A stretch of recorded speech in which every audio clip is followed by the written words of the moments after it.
ketiganya satu. Ya. Nah, itu kan konsep Trinitas. Betul. Itu ternyata ayat sisipan.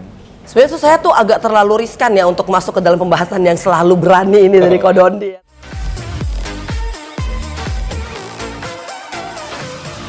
Assalamualaikum warahmatullahi wabarakatuh. Ya Allah, karena angle-nya single nih, aku pasti langsung memperkenalkan saja lah Kodondi, Masya Allah. Assalamualaikum warahmatullahi wabarakatuh.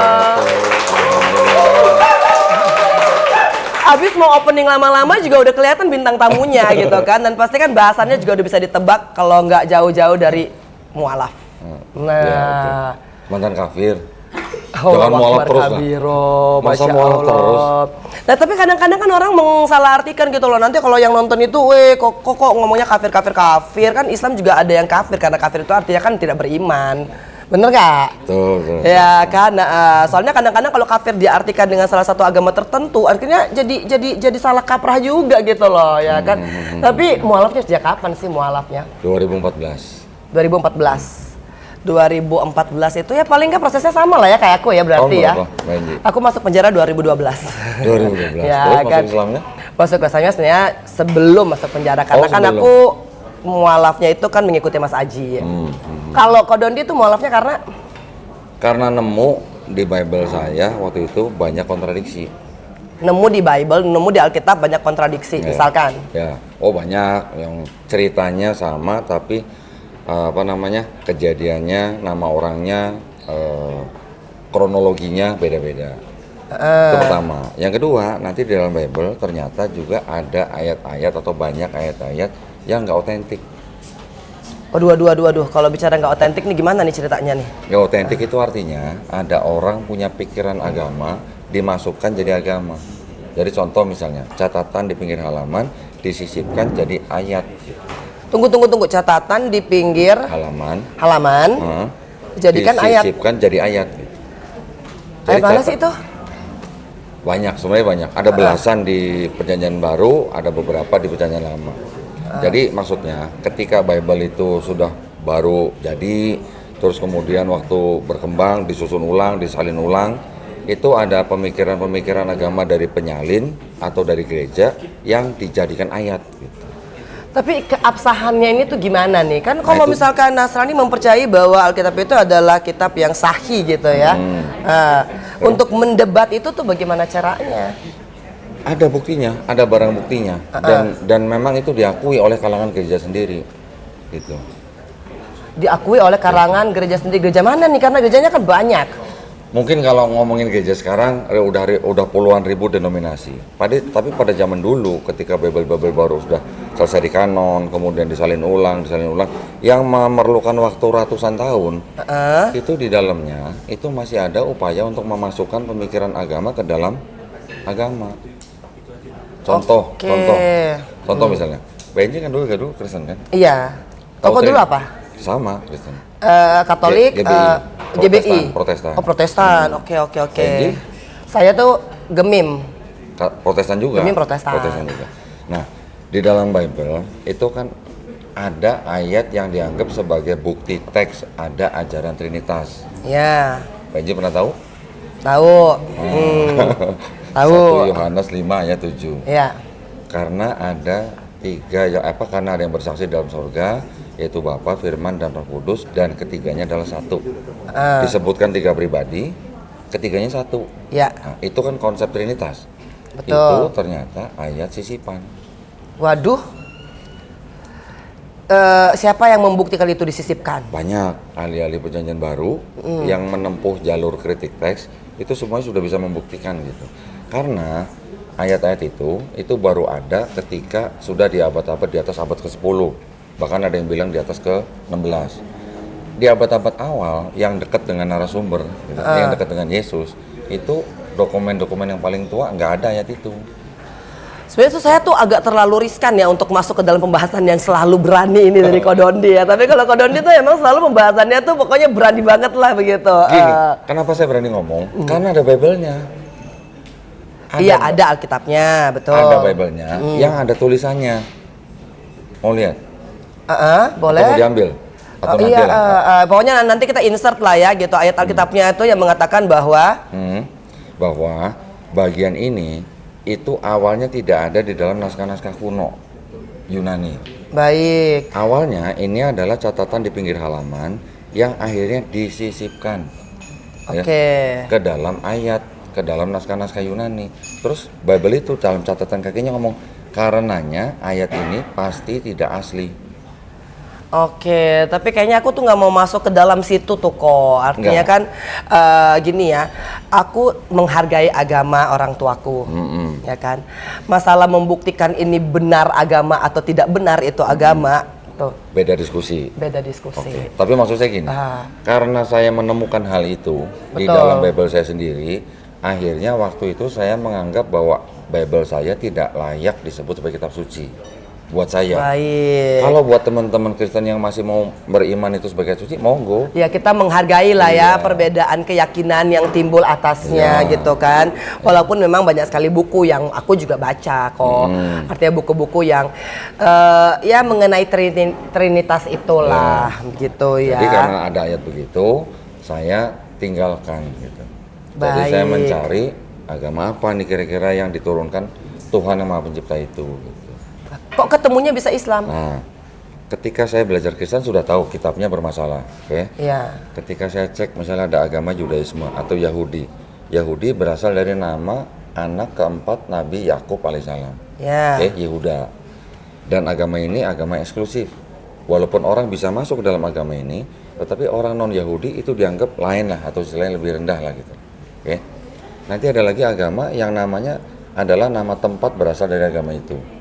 Oke. Oke? Dan di situ ada kasta-kasta. Oke, nggak cocok buat saya. Berarti ada diskriminasi kan? Iya, iya. Nanti ada lagi agama yang hanya seperti filosofi. Filosofi artinya dia tidak mengedepankan konsep keselamatan dan konsep ketuhanan itu. Gitu. Ketika ke Islam, Islam saya lihat artinya berserah diri, Ya, ya, betul. submitted gitu kan? Iya. Berserah diri, selamat, damai, patuh, taat, tunduk gitu lah. Kok agama disuruh berserah diri kepada yang menciptakan kita gitu. Dari situ saya mulai mikir, oh jangan-jangan ini memang agama yang diturunkan sama yang menciptakan kita dan langit dan bumi gitu. Tapi kan juga di Nasrani kan juga di Alkitab juga ya kamu berserahlah kepada Tuhanmu, serahkanlah segala susahmu gitu loh kepada Tuhan saja gitu. Oke. Jangan engkau pikirkan apa yang engkau akan makan besok karena pasti Tuhan akan menyediakan. Betul. Kan berarti juga ada unsur menyerahkan gitu loh, berserah diri Betul. gitu ya. Mbak Enji kan pasti akrab dengan Bible dong. Ya, Pernah baca nggak di Bible ada ayat yang mirip dengan inna dina indallohil Islam? ada. Yesus pernah ngomong Kristen? Oh iya, artinya kalau misalkan ngomongin Kristennya ya kan, dan kayaknya kita perlu part 2 nih untuk bahas ini karena saya juga punya banyak referensi gitu loh untuk itu. Cuman kalau yang ingin saya katakan adalah Islam yang rahmatan lil alamin gitu loh, sehingga secara berwarga negara kita tidak lagi mengkotakkan antara ini Islam, ini Kristen, ini Buddha, ini Hindu, tapi kita justru memberikan bukti-bukti yang nyata bahwa sebenarnya Islam itu tuh memberikan rahmat kepada semuanya loh. Betul. Gitu kan. Betul. Nah, dan kalau misalkan Koko kan berasal dari tafsiran ataupun analisa Alkitab. Kalau saya kan menjadi mualaf kan karena ketenangan batin saya Betul. menemukan sholat saya kok bermakna sekali ya. Betul. Kok saya kok merasa ada ketenangan di dalam Islam, ada kebahagiaan di dalam Islam ya, dan ada pertolongan di dalam Islam. Gini, Gitu. Benji, mohon maaf. Kalau dalam konteks bermasyarakat, bernegara dan berbangsa, setiap warga negara dijamin haknya oleh negara Betul. untuk memeluk dan menjalankan agama dan kepercayaan masing-masing. Masing-masing. Undang-Undang Dasar 1945 pasal 29 ayat 2. Betul. Oke? Tetapi kalau untuk keyakinan, ini kan semua kita kan punya rasa sendiri-sendiri. Kita Itu cocok- dia rasa, Ya. rasanya itu. Oke, tetapi saya tidak mau hanya cuma pakai rasa. Saya mau pakai ilmiah gitu. Dan dicarilah Dan referensinya. Dan dicari. Nah, Mbak Enji, saya bukan bilang orang Kristen tidak baik, bukan. Iya. Keluarga besar saya juga masih Kristen semua. Sampai Baik, sekarang. baik, Sampai baik, sekarang. baik. Tetapi saya bisa berani bilang bahwa Yesus di dalam Bible tidak pernah mengajarkan kekristenan. Saya berani pertanggungjawabkan Iya, iya, iya. karena ada teks-teksnya gitu loh. Dan Yesus tidak pernah istilahnya satu mengucapkan kata Kristen aja nggak pernah.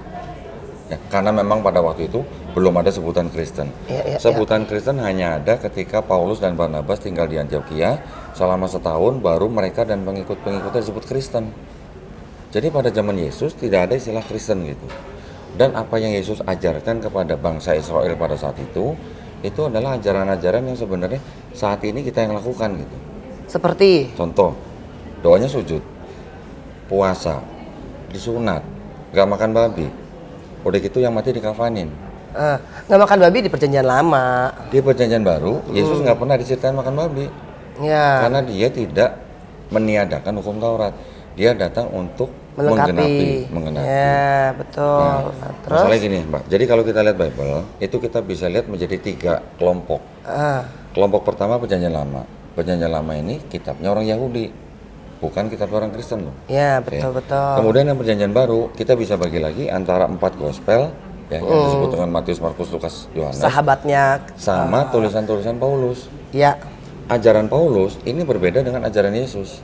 Kalau mau dibaca bener nih, ya, Yesus nggak pernah ngajarin dosa waris. Paulus yang ngajarin dosa waris. Tapi yang gini-gini kok udah pernah ketemu nggak yang sarjana teologi gitu loh, yang belajar gitu Debat gitu. sama pendeta udah sering. Udah dihujat dong sejuta umat. Ya, Enggak sampai hujat-hujatan. Kita kalau debat kita boleh mungkin. Nggak, tapi saya nggak yakin kalau misalkan dalam IG ataupun di YouTube pasti kan kok ada juga lah terimaan netizen dari. Iya kan. Kalau di medsos banyak yang begitu. Iya, karena kan saya aja tidak berani berkomentar dalam hal-hal yang sangat sensitif ini aja. Waduh, wah itu tuh astagfirullahaladzim, udah dari Yudas Iskariot, ya kan? Ya udah dari aku tahu lah maksudnya artinya. Tapi kan maksudnya kita sebagai Islam itu kan diajarkan untuk tidak mendendam dan bahkan tidak membenci. Di situ loh yang ingin saya tegaskan gitu loh. Kok artinya kadang-kadang kan orang salah kaprah gitu loh. Ah, lu ngangkimin agama gue gitu kan, kita nggak mau masuk situ sebenarnya. Karena sebenarnya bahkan kita pun diajarkan agamamu gitu loh, agamaku gitu. Betul. Kan. Nah, tapi yang paling penting kan adalah bagaimana jangan sampai ada hate speech gitu atau enggak mengklaim bahwa ini agama gue paling benar gitu kan. Enggak, karena kan Koko juga enggak mengajarin begitu dan Islam pun enggak pernah maksa gitu loh. Karena kan dalam artian saya lahir dalam keluarga yang Nasrani. Of course lah. Pasti Koko udah ngerti lah yang namanya Yudas Iskariot, domba yang hilang itu tuh udah angelinasondak.com deh itu deh ya kan. Tapi saya ingin membalasnya dengan kebaikan karena agamaku sekarang ini yang aku yakini Nabi Muhammad SAW memberikan contoh yang baik. Dan bahkan ketika Nabi Muhammad SAW sedang ini ya ada yang meninggal, katanya kan konon itu Yahudi gitu, dan murid-muridnya mengatakan lah kenapa Nabi harus berdiri gitu kan. Terus kata Nabi kan, oh agama itu harus saya keluarkan lah, saya menghormati orangnya karena Allah Subhanahu Wa Taala menciptakan setiap manusia. Nah, artinya itu yang ingin saya pertunjukkan di dalam Islamnya saya, sehingga orang melihat bahwa oh iya ya ternyata bener loh Islam itu tuh rahmatan lil alamin gitu kan. Betul. Nah, kalau Koko begini kan tujuannya gimana nih? Tujuannya kira-kira? Nah gini, kalau kita baca lagi Sirah Nabawi, hadis-hadis Nabi dan sahabat-sahabatnya, ini kan juga berperang pemikiran dengan kaum Yahudi dan kaum Nasrani ketika beliau masih hidup. Jadi yang beliau perdebatkan dengan kaum Yahudi dan kaum Nasrani juga tentang kristologi. Ini juga masalah kristologi yang saya pelajarin. Jadi yang namanya dakwah kristologi buat kami, saya kan di Yayasan Pembina Mu'alafah Tauhid. Dakwah kristologi buat kami itu juga adalah dakwah tauhid. Karena dakwah kami adalah dakwah yang mengajak orang untuk bertauhid. Jadi yang kami lakukan di sini adalah sebenarnya tujuannya adalah untuk membentengi akidah umat Islam. Selama ini dalam podcast-podcastnya Ko Dondi ini ada nggak yang merasa lu kok kayaknya menghina agama aku? Nah gini, saya dan teman-teman di dalam yayasan ini selalu berusaha tidak boleh menghina sesembahan mereka. Yang kita lakukan hanya kritik teks. Jadi ketika saya podcast atau ketika saya ada kajian, saya nggak berani ngomong di dalam Bible ada ayat palsu kalau saya tidak menunjukkan. Oke, dan itu open to be debate lah ya. Dan jadi, udah debat dengan berpuluh-puluh teologis ini kan. Jadi apa yang saya omongkan itu harus ada bukunya, ada dokumennya. Jadi saya hanya perlihatkan. Itu jadi bukan perkataan saya. Saya hanya mengedukasi penonton bahwa di dalam kitab ini ada ayat seperti ini, statusnya seperti ini gitu. Saya harapannya mari kita sama-sama beragama yang dewasa yang mengikuti aturan pemerintah. Jadi kalau sudah ada aturan pemerintah jangan dilanggar gitu. Tapi kan ada juga gitu loh yang bilang gini loh kok, lah kan anarkis juga bom sana sini gitu kan. Ini kan juga harus kita luruskan gitu loh bahwasannya gitu. Tidak ada perintah gitu loh untuk ngebom. Kalau untuk anarkis itu urusannya bukan dalam pensiaran agama. Betul. Oh iya. Cemilannya. Oh ya Allah, dan kita sebenarnya ada di Kaluna. Masya Allah. Masya Allah, Bandung ya, Bandung. Alhamdulillah. Podcast spesial hari ini. Ya Allah, terima kasih loh untuk minumnya. Dan, Oh, nggak ada apa-apa. cemilan juga. Iya, dia Waduh. lewat di situ kan nggak apa-apa ya, Masya Allah. Itu Teh Ranti, terima kasih loh untuk tempatnya yang luar biasa. Aduh, ada cemilan apakah ini? Waduh, makasih banyak. Oke, kalau tadi anggaplah itu iklan ya, ada emas yang lewat gitu, karena emang di belakang nggak ada space. Ya kita sambil makan biar agak mengcooling down gitu kan, supaya juga yang nonton di Kema Entertainment merasa, oh ini bukan memperdebatkan dua agama dan mana yang harus menang, mana yang harus kalah, enggak. Ya kan kok ya? Iya. Gitu. Kita juga sangat welcome kok dengan kritikan gitu kan, makanya kita coba luruskan bahwa sebenarnya yang ngebom-ngebom itu mah itu oknum ya. Gini, kalau yang namanya teroris, di setiap agama tuh ada mbak, di setiap agama. Sebutin aja agama apa, semua pasti ada terorisnya. Setiap agama pasti ada kelompok yang artinya menjurus kepada ekstremis. Semua ada pasti. Ya, Tetapi jumlah yang disebut dengan ekstremis atau teroris itu, coba dihitung berapa, dibandingkan dengan mayoritas. Paling cuma 0,0000 sekian persen gitu. Tetapi orang sering mengeneralisasi yang bagian minoritas ini dianggap untuk semua bagian atau semua satu agama. Iya, kalau itu aku setuju tuh. Itu yang sering terjadi. Gitu. Tapi sebenarnya nggak ada ajaran juga gitu loh di dalam Nggak Islam tuh untuk ngebunuh orang lain. Justru kalau gitu. di Islam apa ajarannya? Membunuh satu orang sama juga membunuh semua umat manusia. Iya. Menyelamatkan satu manusia sama juga menyelamatkan seluruh umat manusia. Kalau di Islam begitu, bagaimana mungkin bisa dibilang Islam ngajarin teroris kalau ada ajaran seperti itu? Itu. Jadi kata-kata perangilah itu sebenarnya kan harus direlevansikan ketika zaman perang dulu. Konteksnya begitu. apa? Konteksnya kan sejarah. Asbabun gitu. nuzulnya apa? Asbabun nuzulnya apa gitu kan. Tapi kok aku mau tahu ketika mutusin jadi mualaf itu keluarga pasti nentang dong, nggak mungkin terima lah. Kebetulan enggak tuh? Oh, Enggak. apakah emang Enggak. udah free aja? Bebas aja, bebas. Bebas. Bebas. Malah 7 tahun sebelum saya masuk Islam, papa saya masuk Islam duluan. Oh, karena memang udah ada yang masuk Islam duluan. Aslinya mana? Asli Semarang. Semarang. Oke. Gedenya di Nusa Kambangan. Penjara. Enggak, seberangnya. Oh, seberangnya enggak, iya yang jelas dong kok ya kan. Kalau Nusa Kambangan kan orang udah identiknya sama, aku pikir nih gila bandar narkoba kali ya. Kalau bilang Cilacap nanti belum banyak orang tahu. Kalau bilang Nusa Kambangan pasti banyak yang tahu kan? Oh iya. Jadi gimana maksudnya rumahnya depannya Nusa Kambangan? Jadi kalau saya buka pintu rumah kelihatan Nusa Kambangan gitu. Ada Segara Anakan, jarak 6 kilo dari Nusa Kambangan. Di situ jadi mualaf. Enggak. Jadi mualafnya ketika 2014 kita sudah hijrah ke Jakarta. Oke. Di Jakarta ya waktu itu sudah kerja, sudah berkeluarga dan segala macam, istilahnya sudah mandiri lah, tidak tergantung dengan keluarga. Jadi ketika saya masuk Islam ya secara keluarga besar sih tidak ada yang berani menentang.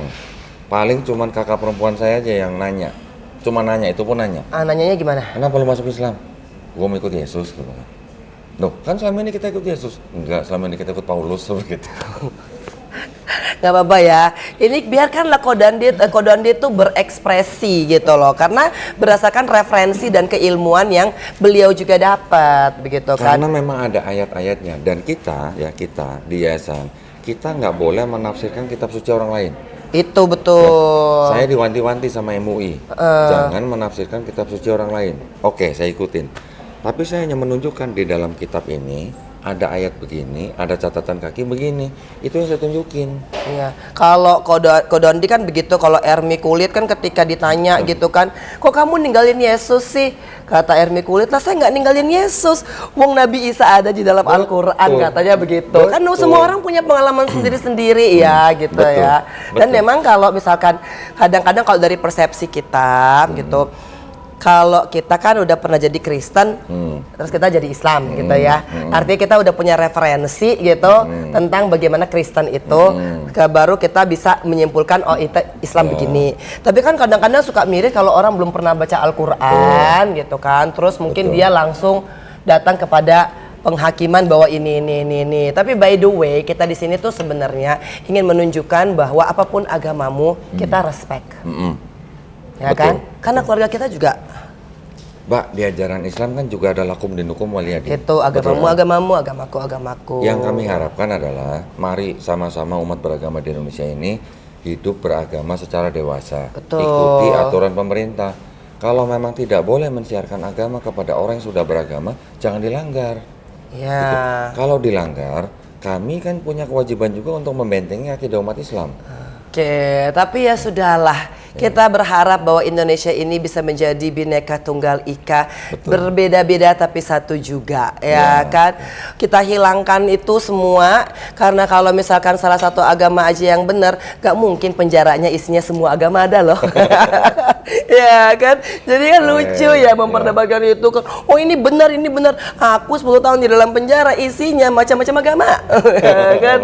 Nah, terima kasih loh kok Sama-sama. udah datang gitu kan memenuhi undangan, tapi ini kolaps. Aku nanti akan ke tempatnya kok dan dia Pindah sebelah. Pindah sebelah padahal satu ruangan ya. Jangan lupa di subscribe, like, share dan komen apapun yang menjadikan calon di hatimu, nggak apa-apa ditaruh di komen. Dan kalau kita ada salah-salah kata kita mohon maaf. Yang penting Islam rahmatan lil alamin. Wassalamualaikum warahmatullahi wabarakatuh. Yuko, masya Allah. Nah, luar biasa lah ya. Suara saya kekecilan nggak? Nggak. Aman kok. Aman. Ya Lagi kan. sholat soalnya. Udah 6 titik soalnya ya kan. Kalau kita kan ibarat katanya Ini cemilannya. Ini cemilan. Ini ya. cepuluh. Yang 11 yang mana? Ya kan?